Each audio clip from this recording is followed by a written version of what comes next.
Hello everyone, आप सभी का स्वागत है हमारे यूट्यूब चैनल में। तो आज जो एपिसोड मैं एक्सप्लेन करने वाली हूँ ना, वो वाकई में बहुत ही ज़्यादा इंटरटेनिंग है और मुझे तो लगता है कि मैं किसी ट्रेजर हंट में ही चली गई हूँ।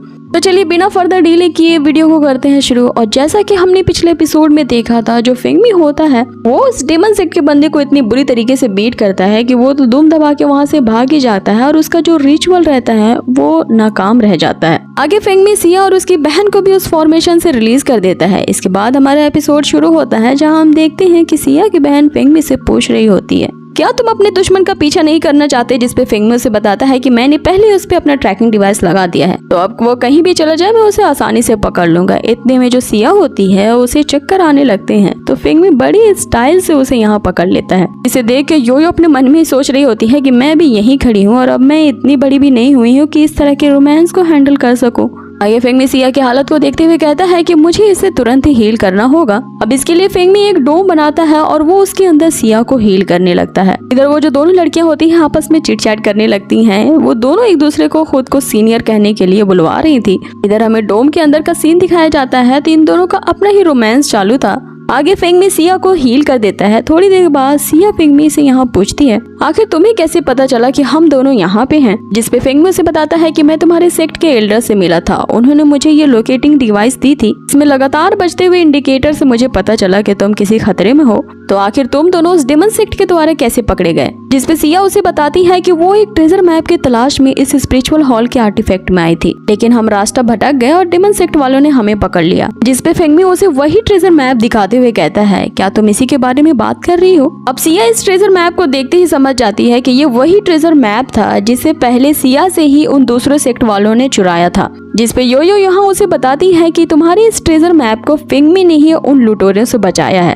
और एक बार नहीं बल्कि 3 बार। यहाँ फेंगमी के दिमाग में ये सवाल खड़ा हो जाता है कि आखिर ये ट्रेजर मैप में ऐसा क्या खास बात है कि सारे सेक्ट वाले इसके पीछे पड़ गए हैं। सिया उसे बताती है कि ये जो फाउंडेशन बिल्डिंग वाला एरिया है उसमें ये काफी ज्यादा अपॉर्चुनिटीज है कि भारी मात्रा में ट्रेजर्स मिल सके। इन ट्रेजर को पाने के लिए खास जगह है जिसका नाम है हॉल ऑफ स्पिरिट आर्टिफैक्ट्स। और सारे लोगों में ये रूमर्स है कि ये जो हॉल ऑफ स्पिरिट्स आर्टिफैक्ट है इसी का ये ट्रेजर मैप है, जहाँ पे काफी सारे खजानों के साथ साथ कुछ एंशिएंट इनहेरिटेंस भी है। अब उस आर्टिफैक्ट का दरवाजा सिर्फ वही खोल सकता है जिसके पास ये मैप रहे। ये मैप का सिर्फ एक ही टुकड़ा है, इसके जैसे और भी कई मैप्स हैं। जब तक इन्हें साथ में जोड़ा ना जाए वो ट्रेजर मैप पूरा नहीं हो सकता। उसके कई पार्ट्स हैं जो यहाँ इस स्पिरिट आर्टिफैक्ट हॉल में छुपाए गए हैं। सारे पार्ट्स को एक एक करके जोड़ा जाएगा, यूनिटी में लाया जाएगा, तभी एक बड़ा सा ट्रेजर मैप रिलीज होगा और उसी के कारण हमें उस खजाने के बारे में पता चलेगा जो इस आर्टिफैक्ट में छुपाया गया है। ये सुनते फेंगमी उसे कहता है कि जब ऐसी बात है तो चलो बाकी के ट्रेजर मैप्स के पार्ट को ढूंढते हैं और साथ ही मिलकर उन सारे ट्रेजर्स को एक्सप्लोर करते हैं। जिसपे यहाँ सिया उसे बताती है कि ये इतना आसान नहीं है, तुम इसके अंदर जितना डीपर होते जाओगे यहाँ खतरा और भी ज्यादा बढ़ते जाएगा। और हमारे 2 तिलिस्मान जो थे पहले हमारी जान बचाने के लिए ऐश में तब्दील हो गए हैं। अब इतना कहने की देर होती है और फेंगमी वहाँ तिलिस्मानों का तो जंजाल ही बिछा देता है। जैसा कि हम सबको पता है कि उसके पास एक ऐसा डिवाइस है इसका यूज करते हुए वो कहीं भी और कभी भी तिलिस्मान बना सकता है। आगे फेंगमी हाई लेवल के म्यूटेंट तिलिस्मानों का एक बंडल सिया को देते हुए कहता है कि जब भी मैं फ्यूचर में तुम्हारे अराउंड ना रहूं तो तुम इसे यूज कर लेना, क्योंकि आपसे मैं नहीं चाहता कि तुम्हारी लाइफ किसी भी डेंजर में पड़े।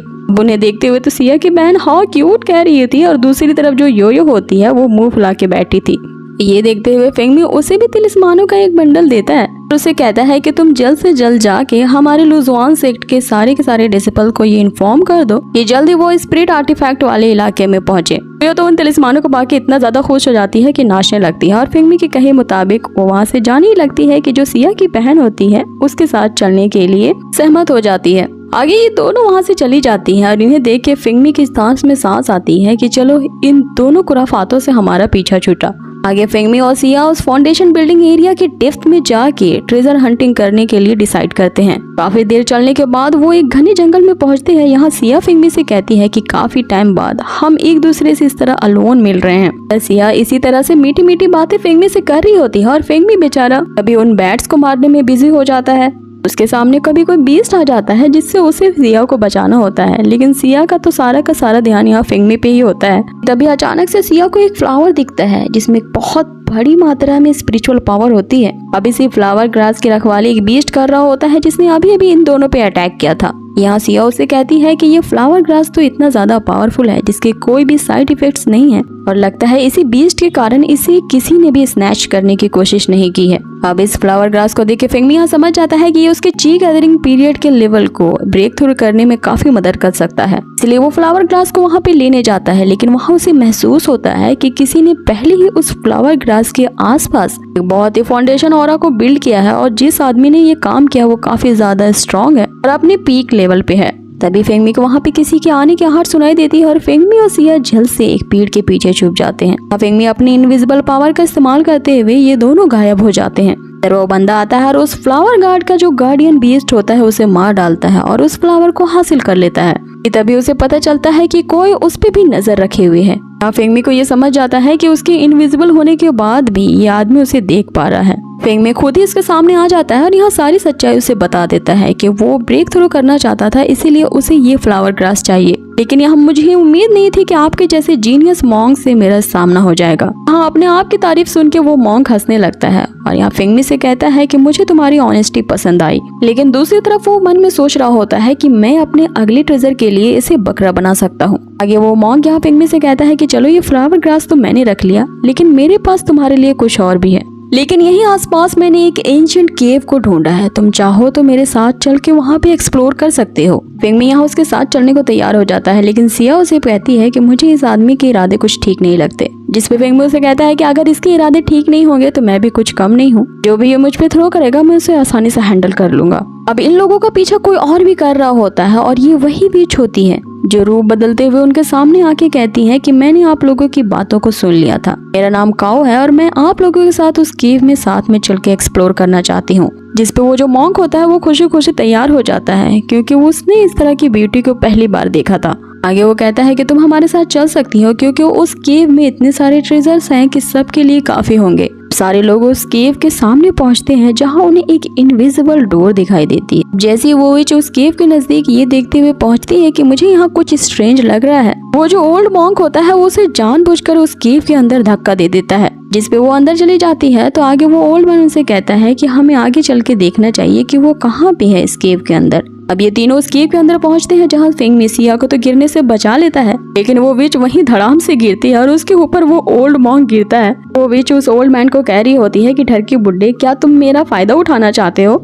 यहाँ वो ओल्ड मैन उन सभी को बताता है कि मेरी जानकारी के हिसाब से ये एंशिएंट केव उस जिंगमो का है और इसके बारे में कहा जाता है कि यहाँ काफी सारे ट्रेजर्स मौजूद हैं जिन्हें कई सौ सदियों से किसी ने भी निकालने की कोशिश नहीं की। अब जैसे ही फेंगमी ये पूछने वाला होता है कि आखिर किसी ने भी क्यों कोशिश नहीं की, वहाँ वे सारे लोग एक फॉर्मेशन में सील हो जाते हैं। अब उस फॉर्मेशन में चारों तरफ टाइगर के पैटर्न्स होते हैं जहाँ से लगातार टाइगर बीस्ट निकल रहे होते हैं। अब ये जितना भी उन बीस्ट को मारने की कोशिश करते हैं ये बीस्ट वापस से उस फॉर्मेशन के अंदर आ जाते हैं। ये सारे जो बीस्ट होते हैं वो फाउंडेशन बिल्डिंग के लेवल पे होते हैं, इसलिए कोई भी इनका मुकाबला नहीं कर पा रहा था। विच भी इनका मुकाबला करने से हार मान जाती है क्योंकि वो खुद भी फाउंडेशन बिल्डिंग के मिडिल स्टेज पे थी। यहाँ सिया इस फॉर्मेशन के पैटर्न को समझ जाती है और वो फेंगमी से बताती है कि जब तक तुम इस फॉर्मेशन को नहीं ब्रेक करोगे ये सारे के सारे बीस्ट इसी तरह से निकलते रहेंगे जो तुम्हारी सारी स्पिरिचुअल पावर को खत्म कर देंगे। ये एक तरह का बीस्ट लूप है जो कभी नहीं खत्म होगा। जिसमें फेंगमी यहाँ समझ जाता है कि इन बीट्स का मुकाबला करने के लिए सिर्फ इमॉर्टल कल्टिवेटर्स जो कि हाई लेवल पे होते हैं वही कर सकते हैं। लेकिन इन्हें क्या पता कि मैं अभी ची गैदरिंग के लेवल पे तो हूँ,